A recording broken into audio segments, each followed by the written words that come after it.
இதோ உங்களை தேடி முதன்முறையாக வசீகரமான தொழில்நுட்பம் மற்றும் அதிவேகமான செயல்திறனுடன் UFX மொபைல். மெல்லிய தோற்றத்துடன் முற்றிலும் சிறப்பாக எல்லோருக்கும் எளிதாக UFX மொபைல். உங்கள் நவீன தலைமுறைக்கான mobile. UFX Mobiles. Make your move. For the very first time coming your way is an irresistible combination of speed, style and technology. UFX Mobiles. Exceptionally sleek, totally advanced, and now the phone that everyone can afford to touch. Your next generation mobile. UFX Mobiles. Make your move.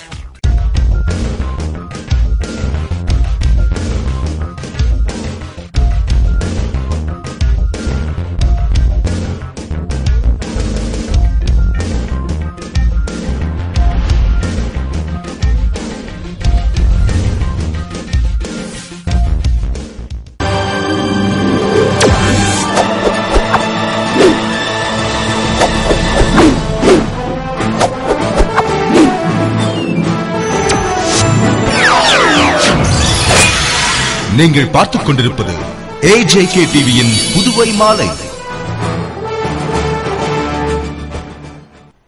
வணக்கம். புதுவை அமைச்சர் தியாகராஜனுக்கு கூடுதலாக கல்வி உள்ளிட்ட இலாகாக்கள் ஒதுக்கப்பட்டு அரசாணை வெளியிடப்பட்டுள்ளது. புதுவையில் கல்வி அமைச்சராக இருந்த கல்யாண சுந்தரம் பதவி விலகியதால் கல்வித்துறையை முதல்வர் ரங்கசாமியே கவனித்து வந்தார்.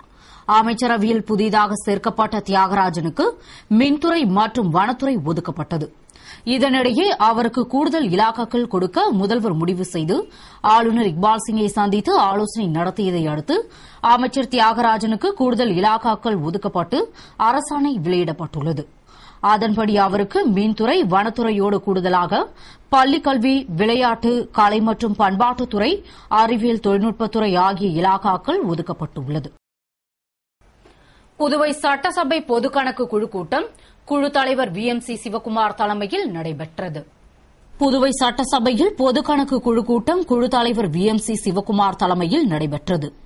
குழு உறுப்பினர்கள் நாஜிம், அன்பழகன், அங்காளன், லட்சுமி நாராயணன், நேரு, புருஷோத்தமன், முதன்மை கணக்காய்வு தலைவர் முருகையா, சட்டசபை செயலர் அன்பழகன் மற்றும் துறை செயலர்கள், இயக்குநர்கள் கலந்து கொண்ட கூட்டத்தில் வருவாய்த்துறை, வணிக வரித்துறை, பத்திரப்பதிவுத்துறை, மீன்வளத்துறை மற்றும் சுனாமி நிவாரணம் குறித்து தணிக்கைத்துறை அறிக்கை மீது விவாதம் நடந்தது. தொடர்ந்து தொழிலாளர் துறை, உள்ளாட்சித்துறை, சுகாதாரத்துறை குறித்து விவாதம் நடந்தது. இதனைத் தொடர்ந்து நாளையும் பிற துறைகளின் மீது நடக்கும் என்று தெரிவிக்கப்பட்டது. மின்சாரத்தை பொதுமக்கள் சிக்கனமாக பயன்படுத்த வேண்டும் என்று புதுப்பிக்கவல்ல எரிசக்தி முகமை சார்பில் நடைபெற்ற பரிசளிப்பு விழாவில் அமைச்சர் தியாகராஜன் பேசினார். புதுவை புதுப்பிக்கவல்ல எரிசக்தி முகமை, புதுடெல்லி புதிய மற்றும் புதுப்பிக்கவல்ல எரிசக்தி அமைச்சகமும் இணைந்து மதிப்பீடு என்ற தலைப்பில் மாநில அளவிலான கட்டுரை போட்டி, ஓவிய போட்டியை நடத்தியது. அதற்கான பரிசளிப்பு விழா எரிசக்தி பூங்காவில் திட்ட இயக்குநர் பங்கஜா தலைமையில் நடைபெற்றது. இதில் சிறப்பு விருந்தினராக அமைச்சர் தியாகராஜன் கலந்து கொண்டு வெற்றி பெற்ற மாணவர்களுக்கு பரிசுகளை வழங்கி பாராட்டி பேசுகையில், புதுவை மட்டுமே மின் தட்டுப்பாடு இல்லாத மாநிலமாக உள்ளது. இருப்பினும் மற்ற மாநிலங்களில் இருந்து மின்சாரத்தை வாங்கி விநியோகித்து வருவதால் நமக்கு தேவையான மின்சாரத்தை நாமே உற்பத்தி செய்யும் வகையில் பல்வேறு திட்டங்களை செயல்படுத்த முதல்வர் நடவடிக்கை எடுத்து வருகிறார் என்றும் பொதுமக்கள் மின்சாரத்தை சிக்கனமாக பயன்படுத்த வேண்டும் என்று பேசினார். நமது மாநில அரசு பல நல்ல திட்டங்களை கொண்டு வந்திருக்கின்றது. அதை நல்ல முறையில் பயன்படுத்தி எதிர்காலத்தில் நமக்கு நாமே தயாரிக்கக்கூடிய மின்சாரத்தை இங்கே செய்யக்கூடிய நிலையில் பல திட்டங்களை நமது முதலமைச்சர் அவர்கள் செய்து கொண்டிருக்கிறார்கள். அது மிக விரைவாக கிடைக்கும் என்பதிலே நமக்கு ஐயமில்லை. நம்மை பொறுத்தளவில் அந்த மின்சாரத்தை சேமிக்க வேண்டிய ஒரு சூழ்நிலை இருக்கும். அதை சேமிக்கிறதுக்கு அந்த குண்டு பல்பு, டியூப் லைட் எல்லாம் மாற்றி இன்னைக்கு LED பல்பு அதெல்லாம் கொண்டுட்டு வந்திருக்காங்க. அரசு கூட அதுல நிறைய மானியத்தில் அப்படிப்பட்ட பல்புகளை வழங்கி நமக்காக கொடுத்துட்டு இருக்காங்க. இதெல்லாம் நல்ல முறையில் பயன்படுத்தி ஒண்ணு நம்ம உற்பத்தி செய்யணும். அதுக்கடுத்து நமக்கு வர வேண்டிய மின்சாரத்தை நம்ம சிக்கனப்படுத்தி செய்யக்கூடிய சூழ்நிலை வரணும். புதுச்சேரியில் நமக்கு மின் தட்டுப்பாடு இல்லாத அளவில் நம்ம கொண்டு வேண்டிய சக்திகளை நம்ம ஏற்படுத்த வேண்டும் என்று கேட்டுக்கொண்டு விழாவில் சேர்மன் தனபால், கல்வித்துறை சிறப்பு அலுவலர் கிருஷ்ணன் உள்பட பலர் கலந்து கொண்டனர். புதுவை கிழக்கு கடற்கரை சாலை மேம்பாட்டு பணிக்கான பூமி பூஜை விழாவில் முதல்வர் ரங்கசாமி கலந்து கொண்டு பணியினை துவக்கி வைத்தார். கிழக்கு கடற்கரை சாலை சென்னை திருவான்மியூரில் துவங்கி புதுவை ராஜீவ்காந்தி சதுக்கம் வரை 149.93 கிலோமீட்டர் தூரத்திற்கு நீண்ட சாலையாக இருந்தாலும் கணபதி செட்டிக்குளம் முதல் பிள்ளைச்சாவடி வரையிலும் சாமிப்பிள்ளை தோட்டம் முதல் ராஜீவ்காந்தி சதுக்கம் வரை புதுவை அரசு தேசிய நெடுஞ்சாலை கோட்ட பொதுப்பணித்துறையினரால் பராமரிக்கப்பட்டு சித்தானந்தா கோவிலில் இருந்து ராஜீவ்காந்தி சதுக்கம் உள்ள சாலை மேம்பாட்டு பணிக்கான பூமி பூஜை விழா சட்டமன்ற உறுப்பினர் அசோகானந்த் தலைமையில் நடைபெற்றது. விழாவில் சிறப்பு விருந்தினராக முதல்வர் ரங்கசாமி கலந்து கொண்டு பூமி பூஜையுடன் பணியினை துவக்கி வைத்தார். நிகழ்ச்சியில் பொதுப்பணித்துறை தலைமை பொறியாளர் மனோகர், செயற்பொறியாளர் சாய் சுப்பிரமணியன், தேசிய நெடுஞ்சாலை அதிகாரிகள் உட்பட பலர் கலந்து கொண்டனர்.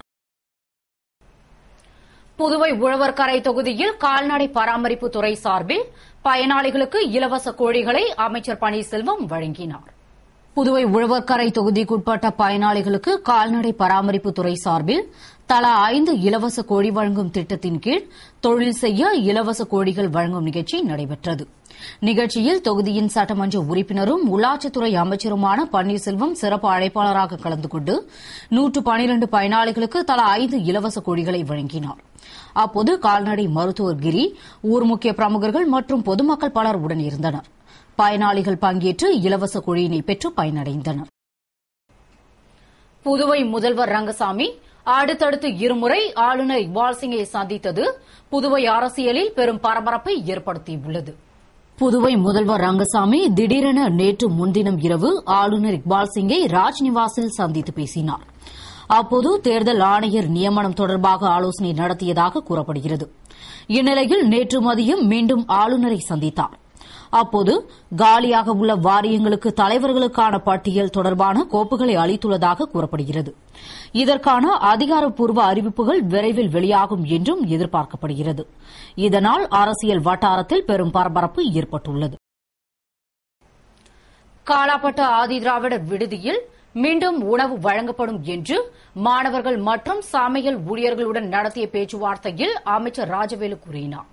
புதுவை காலாப்பட்டு ஆதிதிராவிடர் விடுதியில் தரமற்ற உணவு வழங்குவதாக கூறி கடந்த 1ஆம் தேதி மாணவர்கள் போராட்டம் நடத்தியதை அடுத்து கடந்த 5 நாட்களாக விடுதியில் உணவு சமைக்கப்படவில்லை. இந்நிலையில் விடுதி மாணவர்கள் மற்றும் சமையல் ஊழியர்களை நலத்துறை அமைச்சர் ராஜவேலு சட்டசபையில் உள்ள தனது அறைக்கு வரவழைத்து சமரச பேச்சுவார்த்தை நடத்தினார். ஆதி திராவிடர் நலத்துறை இயக்குநர் அன்பழகன், பாட்கோ மேலாண் இயக்குநர் மோகன்தாஸ், மாணவர் கூட்டமைப்பு நிறுவனர் சாமிநாதன், விடுதலை சிறுத்தைகள் மாணவரணி அமைப்பாளர் செழியன் மற்றும் மாணவர்களுடன் அமைச்சர் ராஜவேலு பேசுகையில், இன்று முதல் விடுதியில் மீண்டும் உணவு வழங்கப்படும். சமையல் ஊழியர்களும் மாணவர்களும் பிரச்சினையில் ஈடுபடாமல் ஒருவருக்கொருவர் பேசி தீர்த்துக் கொள்ள வேண்டும். விடுதியில் மாணவர்கள் மது அருந்தினால் அவர்கள் உடனடியாக நீக்கப்படுவார்கள் என்று கூறினார். இதனை இரு தரப்பினரும் ஏற்றுக்கொண்டதால் பிரச்சினை சுமூகமாக முடிந்தது. புதுவை ஆரியபாளையத்தில் புயல் நிவாரணம் வழங்காததை கண்டித்து அப்பகுதி மக்கள் வில்லியனூர் தாசில்தார் அலுவலகத்தை முற்றுகையிட்டு போராட்டம் செய்தனர். புதுவையில் புயல் நிவாரணத் தொகை வழங்கப்பட்டு வருகிறது. அதுபோன்று ஆரியபாளையத்தில் சரிவர கணக்கெடுப்பு நடத்தி புயல் நிவாரணம் வழங்கவில்லை என ஆத்திரமடைந்த அப்பகுதி மக்கள் ஒன்று திரண்டு வில்லியனூர் தாசில்தார் அலுவலகத்தை முற்றுகையிட்டு ஆர்ப்பாட்டம் செய்தனர். அதேபோன்று பெருங்களூர் கிராம மக்கள் தங்கள் பகுதியில் சரியான முறையில் புயல் நிவாரணத் தொகை கணக்கெடுப்பு வழங்கப்படவில்லை என்று தாசில்தார் அலுவலகத்தை முற்றுகையிட்டு அலுவலகத்தை பூட்டி ஆர்ப்பாட்டம் செய்தனர். இதுகுறித்து தகவல் அறிந்த வில்லியனூர் போலீசார் சம்பவ இடத்திற்கு விரைந்து வந்து புயலால் வீடுகள் சேதமடைந்து பாதிக்கப்பட்ட மக்களிடம் சமரச பேச்சுவார்த்தை நடத்தினார். ஆனால் தங்கள் பிரச்சினைக்கு தீர்வு கிடைக்கும் வரை போராட்டம் நடத்தவுள்ளதாக கூறி பொதுமக்கள் தொடர்ந்து போராட்டத்தில் ஈடுபட்டனர். அப்போது தாசில்தார் யஷ்வந்தையா வந்து அவர்களிடம் பேச்சுவார்த்தை நடத்தி உரிய நடவடிக்கை எடுப்பதாக உறுதியளித்ததால் அவர்கள் போராட்டத்தை கைவிட்டு கலைந்து சென்றனர்.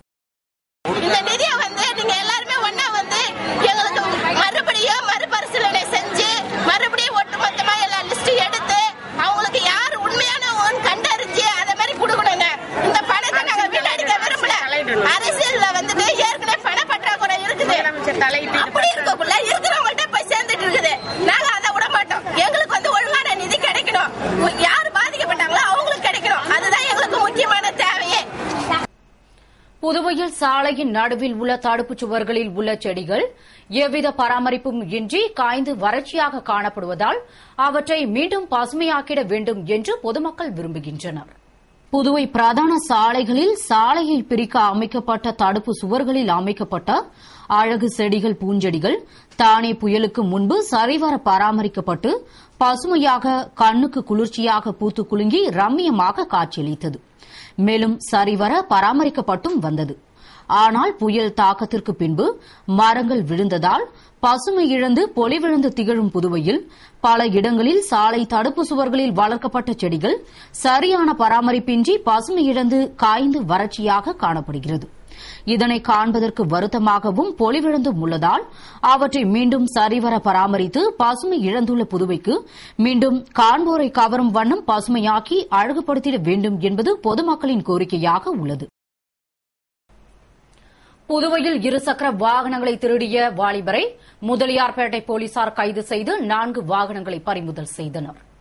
புதுவை முதுநிலை கண்காணிப்பாளர் ஸ்ரீகாந்த் அறிவுறுத்தலின்படி தெற்கு எஸ்பி பைரவசாமி மேற்பார்வையில் ஆய்வாளர்கள் மாறன் வீரபாலகிருஷ்ணன் உத்தரவின்படி உதவி ஆய்வாளர்கள் தலைமையில் சிறப்பு தனிப்படை அமைக்கப்பட்டு உதவி ஆய்வாளர் கோகுலகிருஷ்ணன் மற்றும் போலீசார் மரப்பாலம் சந்திப்பில் சிறப்பு வாகன சோதனையில் ஈடுபட்டபோது மோட்டார் சைக்கிளில் வந்த வாலிபரை நிறுத்தி பெயர் விலாசம் கேட்டபோது அவர் முன்னுக்கு பின் முரணாக பதிலளித்ததால் அவர் ஓட்டி வந்த வாகனத்தை சோதனை செய்ததில் அது திருட்டு வாகனம் என தெரியவந்தது.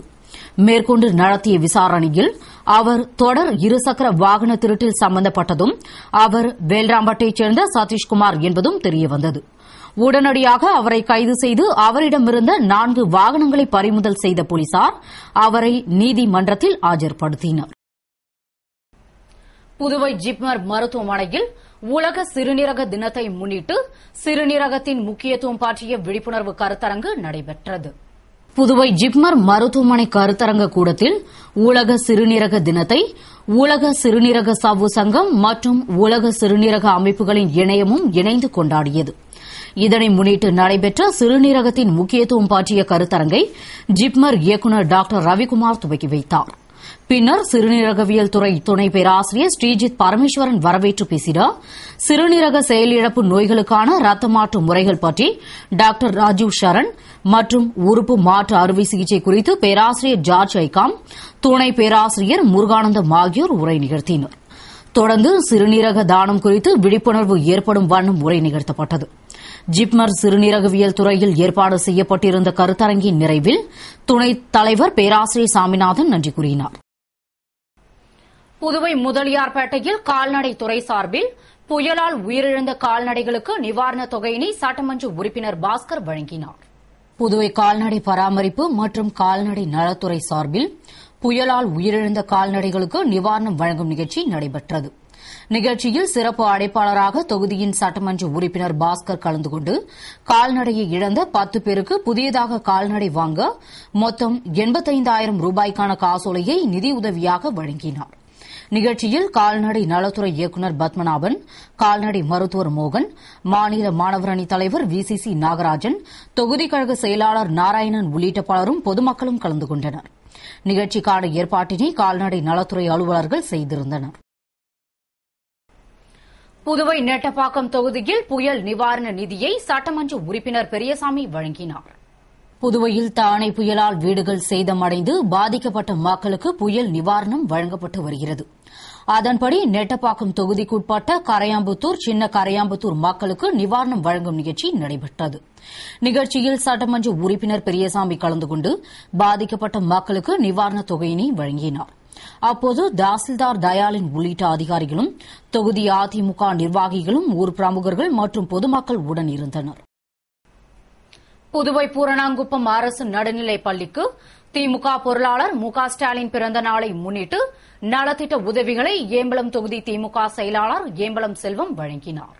முன்னாள் தமிழக துணை முதல்வரும் திமுக பொருளாளருமான மு க ஸ்டாலின் பிறந்த நாளை முன்னிட்டு நலத்திட்ட உதவிகள் வழங்கும் விழா பூரணாங்குப்பம் அரசு நடுநிலைப் பள்ளியில் நடைபெற்றது. பள்ளி தலைமை ஆசிரியர் குப்புசாமி முன்னிலையில் நடைபெற்ற விழாவில் செல்வம் மக்கள் இயக்கத்தின் தலைவரும் நிறுவனரும் மற்றும் ஏம்பலம் தொகுதி திமுக செயலாளருமான ஏம்பலம் செல்வம் கலந்து கொண்டு பள்ளிக்கு வீடியோ பிளேயர் மற்றும் மாணவ மாணவிகள் சுற்றுலா செல்ல 5,000 ரூபாயினையும் நலத்திட்ட உதவியாக வழங்கினார். விழாவில் ஆசிரியைகள், மாணவ மாணவிகள் மற்றும் திமுக பிரமுகர்கள் விஜய் லோகு, தட்சிணாமூர்த்தி, ராஜாமணி, தண்டபாணி, கும்பா, ராஜகுரு, மகாலிங்கம், முனுசாமி உள்ளிட்டோர் கலந்து கொண்டனர். புதுவையில் நாளை மறுநாள் 8ஆம் தேதி பிளஸ் 2 அரசு பொதுத் தேர்வு துவங்குகிறது. இதில் 11,500 மாணவ மாணவியர்கள் தேர்வு எழுதுகின்றனர். புதுவை மற்றும் காரைக்காலில் பிளஸ் 2 அரசு பொதுத் தேர்வு நாளை மறுநாள் 8ஆம் தேதி துவங்குகிறது. 30ஆம் தேதி வரை நடைபெறவுள்ள தேர்விற்காக மாணவ மாணவிகள் தயாராகி வருகின்றனர். இதில் புதுவையில் மட்டும் 25 மையங்களில் 89 அரசு மற்றும் தனியார் பள்ளிகளைச் சேர்ந்த 10,120 மாணவர்களும், காரைக்காலில் 15 பள்ளிகளைச் சேர்ந்த 1,500க்கும் மேற்பட்ட மாணவர்களும் தேர்வு எழுதுகின்றனர். தேர்விற்காக மைய மேற்பார்வையாளர் பணிகளில் 726 பேரும், காரைக்காலில் உள்ள 6 மையங்களுக்கு 150க்கும் மேற்பட்டோரும் பணியில் ஈடுபட உள்ளனர். தேர்வு மையங்களில் முறைகேடுகளை தவிர்க்க கல்வித்துறை இணை இயக்குநர் கிருட்டினராசு தலைமையில் 6 பறக்கும் படைகளும், காரைக்காலில் ஒரு படையும் அமைக்கப்பட்டுள்ளது. இது தவிர சென்னை அண்ணா பல்கலைக்கழகத்தைச் சேர்ந்தவர்கள், சென்னை அரசு தேர்வுகள் இயக்கத்தைச் சேர்ந்தவர்கள் கண்காணிக்க உள்ளனர். மேலும் தேர்வில் முறைகேடுகளில் ஈடுபடும் மாணவர்கள் அடுத்த 2 ஆண்டிற்கு தேர்வு எழுத தடை விதிக்கப்படும் என்று கல்வித்துறை எச்சரித்துள்ளது. கோரிக்கைகளை வலியுறுத்தி புதுவை சுற்றுலா வளர்ச்சிக் கழக கேட்டரிங் ஊழியர்கள் சங்கத்தினர் தலைமை அலுவலகம் முன்பு ஆர்ப்பாட்டத்தில் ஈடுபட்டனர். புதுவை சுற்றுலா வளர்ச்சிக் கழக கேட்டரிங் ஊழியர் சங்கத்தினர் காலி பணியிடங்களை நிரப்புவது, விடுபட்ட பெண் ஊழியர்களுக்கு பதவி உயர்வு வழங்க வேண்டும், காலியாக உள்ள செஃப் பதவியை சீனியாரிட்டி அடிப்படையில் நிரப்புவது உள்ளிட்ட பல்வேறு கோரிக்கைகளை வலியுறுத்தி கடற்கரை சாலையில் உள்ள புதுவை சுற்றுலா வளர்ச்சிக் கழக தலைமை அலுவலகம் முன்பு ஆர்ப்பாட்டத்தில் ஈடுபட்டனர். சங்க தலைவர் விஜயராகவன் தலைமையில் நடைபெற்ற ஆர்ப்பாட்டத்தில் அரசு ஊழியர் சங்கங்களின் சம்மேளன கௌரவ தலைவர் பாலமோகனன், தலைவர் ஆனந்தராசன் ஆகியோர் வாழ்த்தி பேசினர். ஆர்ப்பாட்டத்தில் சங்க நிர்வாகிகள், ஊழியர்கள் கலந்து கொண்டு கோரிக்கைகளை வலியுறுத்தினர். காங்கிரஸ் சட்டமன்ற உறுப்பினரை அவதூறாக பேசுவதை நிறுத்தாவிட்டால் அதிமுகவை எதிர்த்து போராட்டம் நடத்தப்படும் என்று இளைஞர் காங்கிரஸ் தலைவர் சங்கர் எச்சரித்துள்ளார். இது தொடர்பாக இளைஞர் காங்கிரஸ் தலைவர் சங்கர் கூறுகையில், புதுவையின் ஒரு பகுதியான ஏனாம் சிறப்பான பகுதியாக விளங்க சட்டமன்ற உறுப்பினர் மல்லாடி கிருஷ்ணராவ் முக்கிய காரணம் என்று மக்களுக்கே தெரியும். மேலும் அவர் அமைச்சராக இருந்தபோது சிறப்பாக செயல்பட்டதை அறிந்தும் அவரை சர்வாதிகாரி என்று அதிமுக கூறுவது கண்டிக்கத்தக்கது என்றும், ஏனாம் கலவரம் தொடர்பாக சிபிஐ விசாரணை, தொழிற்சாலையை திறக்க முயற்சி என பாடுபட்ட அவரை அவதூறாக பேசுவதை அதிமுக நிறுத்திக் கொள்ளாவிட்டால் அதிமுகவை எதிர்த்து இளைஞர் காங்கிரஸ் போராட்டம் நடத்தும் என்று கூறினார். புதுவை விவசாயிகளுக்கு புயல் நிவாரணம் வழங்காத மத்திய மாநில அரசுகளை கண்டித்து பாரதிய ஜனதா கட்சியின் விவசாய அணியின் சார்பில் கண்டன ஆர்ப்பாட்டம் நடைபெற்றது. புதுவை தலைமை தபால் நிலையம் அருகே பாரதிய ஜனதா கட்சியின் விவசாய அணி சார்பில் விவசாயிகளுக்கு புயல் நிவாரணம் வழங்காத மத்திய மாநில அரசுகளை கண்டித்து விவசாய அணி பொதுச் செயலாளர் பத்மநாபன் தலைமையில் துணைத் தலைவர் காத்தவராயன் முன்னிலையில் கண்டன ஆர்ப்பாட்டம் நடைபெற்றது. ஆர்ப்பாட்டத்தில் பொருளாளர் பச்சைய பிள்ளை வரவேற்று பேசினார். மாநில தலைவர் தாமோதர், பொதுச் செயலாளர் அன்பு செல்வம், முன்னாள் மாநில தலைவர்கள் விஸ்வேஸ்வரன், கேசவலு ஆகியோர் கண்டன உரையாற்றினர். நிறைவில் செயலாளர் பாஸ்கரன் நன்றி கூறினார். ஆர்ப்பாட்டத்தில் கட்சி நிர்வாகிகள், தொண்டர்கள் மற்றும் பொதுமக்கள் திரளாக கலந்து கொண்டு கோரிக்கைகளை வலியுறுத்தி கோஷமிட்டனர். புதுவை ஒதியம்பட்டு ஸ்ரீ காசி விசாலாட்சி ஸ்ரீ காசி விஸ்வநாதர் தேவஸ்தானத்தில் மாசிமக பிரம்மோற்சவத்தை முன்னிட்டு சுவாமி திருக்கல்யாணம் மற்றும் முத்துப்பல்லக்கில் வீதி உலா நடைபெற்றது. புதுவை வில்லியனூரை அடுத்த ஒதியம்பட்டு ஸ்ரீ காசி விசாலாட்சி சமேத ஸ்ரீ காசி விஸ்வநாதர் ஆலயத்தில் மாசிமக தீர்த்தவாரி பிரம்மோற்சவத்தை முன்னிட்டு சிறப்பு வழிபாடுகள் நடைபெற்றது. விழாவிற்காக சுவாமிக்கு சிறப்பு அபிஷேகம், அலங்காரம் மற்றும் ஆராதனை செய்யப்பட்டு திருக்கல்யாண உற்சவம் நடைபெற்றது. தொடர்ந்து அலங்கரிக்கப்பட்ட முத்துப்பல்லக்கில் சுவாமி வீதி உலா மாட வீதிகள் வழியாக நடைபெற்றது. இதில் திரளான பக்தர்கள் பங்கேற்று சாமி தரிசனம் செய்து எம்பெருமானின் திருவருளை பெற்றனர். இதனைத் தொடர்ந்து நாளை 39 ஊர்களில் இருந்து சுவாமி தீர்த்தவாரி நடைபெறவுள்ளதால் அதற்கான ஏற்பாடுகளை விழா குழுவினர், அறங்காவல் குழுவினர் மற்றும் ஊர் பொதுமக்கள் செய்து வருகின்றனர். இத்துடன் செய்திகள் நிறைவடைகின்றன. வணக்கம்.